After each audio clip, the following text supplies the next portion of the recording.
We are back, and I have to say, I really enjoyed Blue Beetle. I enjoyed the entire cast and crew. I thought the movie was good. It had a formula to it that we've all seen before, but I feel like they captured some things fresh and new by integrating the whole family dynamic that they did in the film. I thought the special effects were top notch. The CGI looked amazing. It was better than The Flash. So it's really weird because it had a lower budget, 120 million.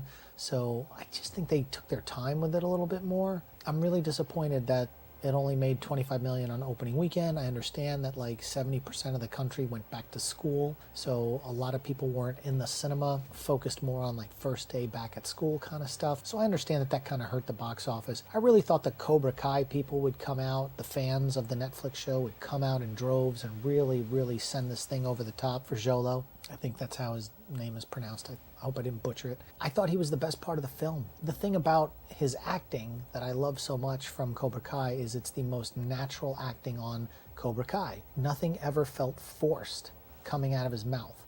And as an actor and somebody who understands the business, he's just so damn good, and he really elevated this role. I thought Susan Sarandon did a great job. I thought everybody did a great job. And I love the fact that the villain in the movie, they gave this really great backstory to him, which actually made you care about the character towards the end, where most villains you don't care about. So I thought they gave it a lot of heart.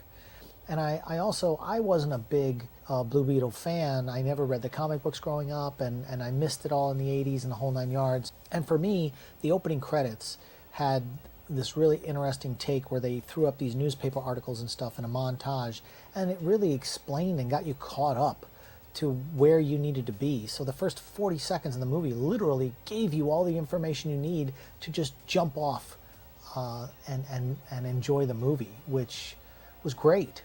Again, I'm just a little disappointed in the box office. There's a meme that goes around all the time about DC fans online and how they cheer and they go nuts and they go crazy, and then crickets at the cinemas. They never fill up the cinemas.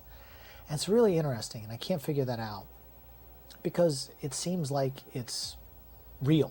It's a real thing now. All they do is talk, and then they don't go see the movie, or that the fan base is so small that when they go see the movie, it's not very impactful.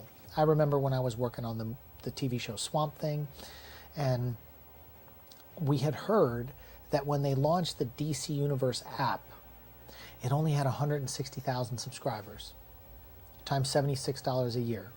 There wasn't much content on it at all at the time.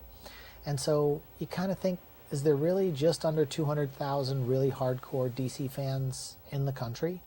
And maybe they're the only ones showing up for these movies and TV shows? It's odd. But, I don't know. I don't think James Gunn is going to pull this thing out. Superman Legacy may be an amazing film, but I think the fans have checked out. I think they've checked out. They've clearly shown, from Black Adam to Shazam to The Flash to now Blue Beetle, and I think Aquaman's going to tank too. They've shown their true colors, and the general audience is not interested in DC comics anymore. If it's not Batman, Superman, or Wonder Woman, they don't care. No matter how much people like Peacemaker and how much they like Suicide Squad, it just doesn't matter to the general audience.